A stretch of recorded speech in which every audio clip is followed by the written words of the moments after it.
तो भाई देखो यार, क्लास 11th एक ऐसी क्लास है, इतनी सेंसिटिव क्लास बन रखी है कि मतलब अगर आपने इसमें ना कुछ मिस्टेक कर दी, या फिर आपने कुछ चीज़ों को गलती से कर दिया, या फिर आपने कुछ चीज़ें नहीं कर पाई, कुछ चीज़ें छोड़ दी, कुछ मिस्टेक्स कर दी, सारी बातें एक ही है वैसे, ठीक है।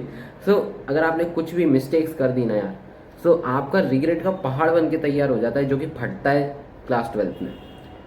लिटरली मेरा क्लास 11th बहुत सेंसिटिव क्लास है, इसे थोड़ा सा अपने को अच्छे से टैकल करना चाहिए, अच्छे से टेक्निक्स यूज़ करनी चाहिए, कुछ टिप्स एंड ट्रिक, कुछ स्ट्रेटजीज़ को फॉलो करना चाहिए, ठीक है। तो स्ट्रेटजीज़ वगैरह की बात तो अभी दूर रखते हैं थोड़ा, बट आज की इस वीडियो में अपन ये देखने वाले हैं कि आपको क्या ऐसी 5 चीज़ें करनी चाहिए जिससे आपकी क्लास 12th में आपको ना रिग्रेट ना हो, और आपको ऐसा लगे कि यार वाह, क्लास 11 तो क्या गई है। हमने क्लास 11 जैसी जानी चाहिए थी ना एक जेई एस्पिरेंट के लिए, एक नीट एस्पिरेंट के लिए, एग्जैक्टली वैसी हमारी क्लास 11th गई है, और हमें क्लास 12th में बिल्कुल भी रिग्रेट नहीं है कि हमने क्लास 11th अच्छे से नहीं करी। और अगर आप भी एक एवरेज स्टूडेंट हो तो इस वीडियो को पूरा एंड तक देखना, जिससे कि आपको 11th क्लास को टैकल करना आ जाए, 11th क्लास को किस तरीके से करना है, जिससे आपको रिग्रेट ना हो क्लास 12th में कि यार हमने 11th ना अच्छे से नहीं करी, ठीक है। तो इस वीडियो को पूरा एंड तक देखना। सो मिलते हैं वीडियो में। सबसे पहली चीज़ है strong command on your NCERT, ठीक है। तो यार देखो, एनसीईआरटी में ना स्ट्रॉन्ग कमांड बनाना बहुत ज़रूरी है क्लास 11th से, ठीक है। क्लास 11th की जो एनसीईआरटी है, लाइक बायो के लिए, नीट वाले स्टूडेंट के लिए बायो की एनसीईआरटी बहुत ज़्यादा इंपॉर्टेंट है। लाइन बाय लाइन एक्सरसाइज, पूरी की पूरी लाइन बाय लाइन आपको ये बायो के लिए तो ऑब्वियसली 9 to 9 आपको पढ़नी पड़ेगी, लेकिन केमिस्ट्री के लिए आप 9 to 9 ना भी पढ़ें, लेकिन बट एक्सपोजर पूरा होना चाहिए, ठीक है। फिजिकल के लिए इतनी नहीं ज़रूरी है, लेकिन इनऑर्गेनिक और ऑर्गेनिक के लिए बहुत ज़्यादा इंपॉर्टेंट है आपकी एनसीईआरटी बुक, ठीक है। फिजिक्स के लिए ज़्यादा इंपॉर्टेंट नहीं है फॉर जेई स्टूडेंट, ठीक है। नीट के लिए थोड़ी बहुत फिजिक्स की ना एनसीईआरटी रीड करवाते हैं कई लोग, ठीक है, कई कोचिंग्स में करवाते हैं, तो वो उतना ऊपरा ऊपरा देख लेंगे अपन, ठीक है। बट सबसे इंपॉर्टेंट चीज़ है कि एनसीईआरटी को इग्नोर करना चाहिए या नहीं, बिल्कुल भी नहीं करना चाहिए अगर आप एक क्लास 11th के स्टूडेंट हो तो, ठीक है। क्लास 12th में अगर आप एंड में हो बिल्कुल ही, ठीक है, तब आप इग्नोर कर सकते हो, क्योंकि आप पे तब टाइम नहीं है एनसीईआरटी को इतना पढ़ने का। इतनी मोटी एनसीईआरटी है, ठीक है, मोटी है ऑफकोर्स, ठीक है, इतने सारे पेजेस है एक चैप्टर के लिए, तो कौन पढ़ेगा इतना ज़्यादा। अगर आप पे पास टाइम है तो डेफिनेटली पढ़ो यार, आपको कुछ ना कुछ ज़रूर वैल्यू मिलेगी, आपकी वेस्ट नहीं जाएगा आपको पढ़ना है एनसीईआरटी को, ठीक है। मुद्दा ये आता है कि यार फिजिक्स की एनसीईआरटी ना बड़ी बोरिंग टाइप की लगती है यार, क्या बकवास लगी है यार, कोई पढ़ता ही नहीं है, ठीक है। सो उसके लिए ना आपको ना एनसीईआरटी अगर पढ़ने का मन ना कर रहा हो ना, तो आप ना इन 3 वीडियोस को देख सकते हो। ये 3 वीडियोस आपकी फिजिक्स के लिए ना एनसीईआरटी पूरी कवर करा देती है, ठीक है। तो आप इन 3 वीडियोस को देख लो, आपकी एनसीईआरटी कंप्लीट हो जाएगी फिजिक्स की फॉर जेई स्टूडेंट, ठीक है, ठीक। अगर आपको बिल्कुल ही एनसीईआरटी पढ़ना नहीं पसंद, बिल्कुल ही आपको ऐसा लगता है मेरे को केमिस्ट्री की भी नहीं पढ़नी, मुझे को फिजिक्स की भी नहीं पढ़नी, ना मुझे को इनऑर्गेनिक ऑर्गेनिक किसी की नहीं पढ़नी, ठीक है।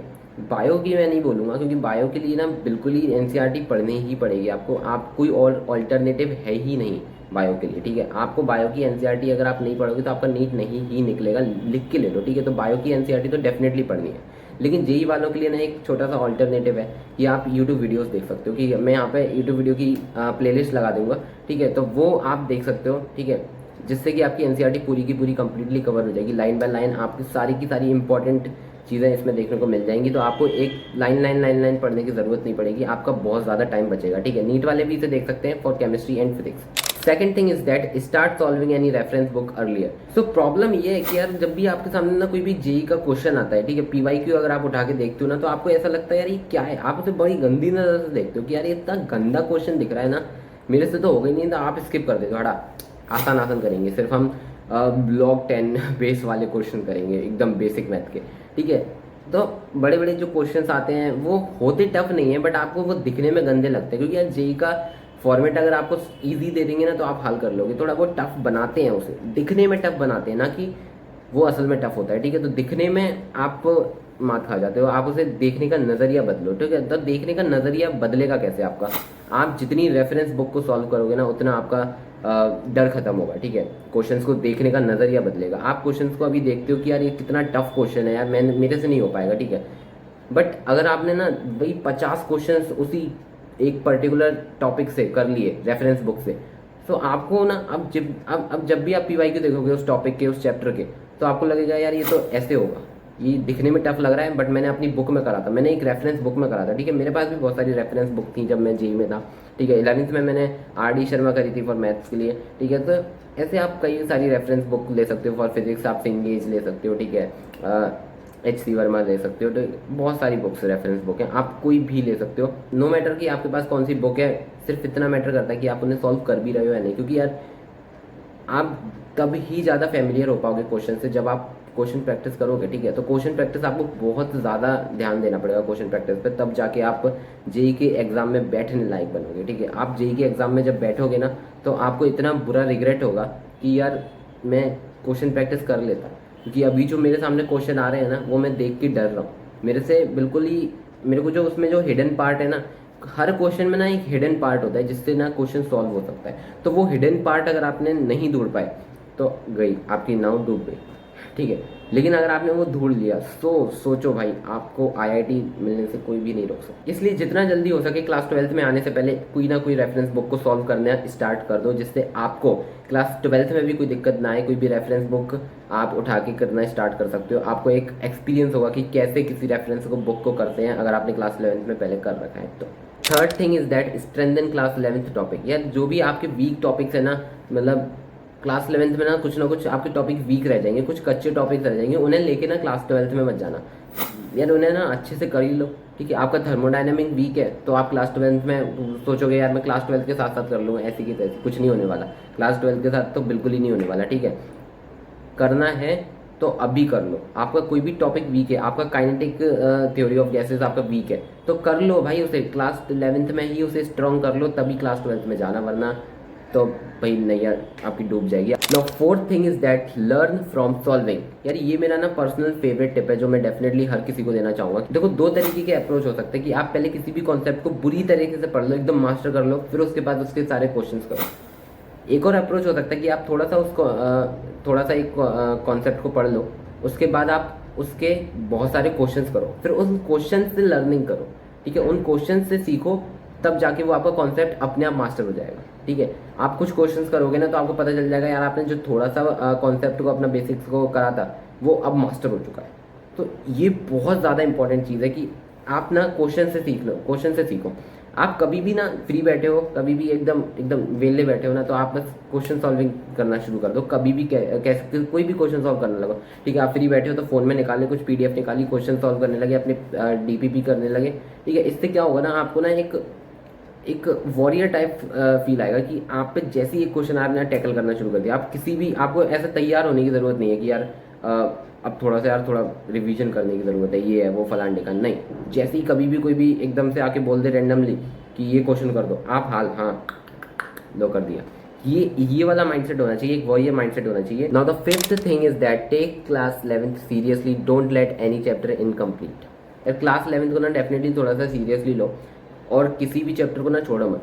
आप क्लास 11th को ऐसे देखते हो कि यार ये तो एक बेसिक क्लास है, ठीक है, एक बेस बिल्डिंग क्लास है फॉर क्लास 12th, ठीक है। आप क्लास 12th को ही ज़्यादा तवज्जो देते हो कि यार क्लास 12th है असली गेम, तो ये तो सिर्फ एकदम ट्रेलर टाइप है। क्लास 11th तो ट्रेलर है, असली मूवी तो क्लास 12th है, ऐसा बिल्कुल भी नहीं है, ठीक है।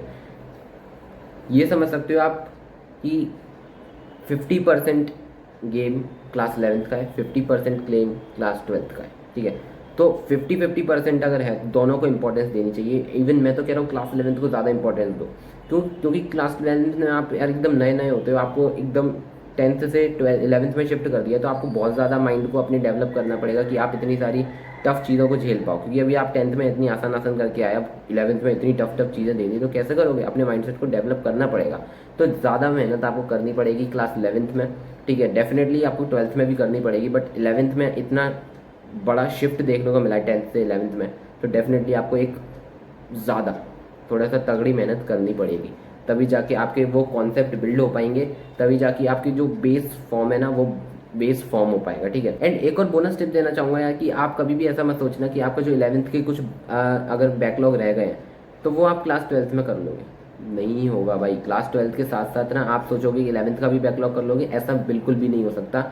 आपको लग रहा होगा कि यार मैं तो कर लूँगा, कोई दिक्कत नहीं है, ये सब यूट्यूब पे फालतू बक रहा है, ये सामने ये जो बंदा दिख रहा है ये फालतू है, ऐसे बोलोगे आप, बट डेफिनेटली आप नहीं कर सकते यार। क्लास 12th में ना इतना बर्डन रहेगा आपके पास, इतना सब कुछ रहेगा आपके पास करने को कि आप डीपीपी मॉड्यूल करने को रहेंगे, आपके पास रेफरेंस बुक रहेंगे, आप टीचर के होमवर्क रहेगा, तो इतना सबके सामने आप नहीं कर सकते, ठीक है। वो 11th में भी रहेगा, ठीक है। तो 11th के बैकलॉग आप क्लास 12th के साथ साथ नहीं कर सकते कभी भी, इसलिए 11th में ही उसे निपटाओ। तो 12th में जाने से पहले 11th को इस तरीक़ों से कर लो यार, जो भी मैंने अभी तक इस वीडियो में बताया है, इन सारे तरीक़ों को फॉलो करो, जिससे आपकी क्लास 11th थोड़ी सी ठीक रहे, ठीक है।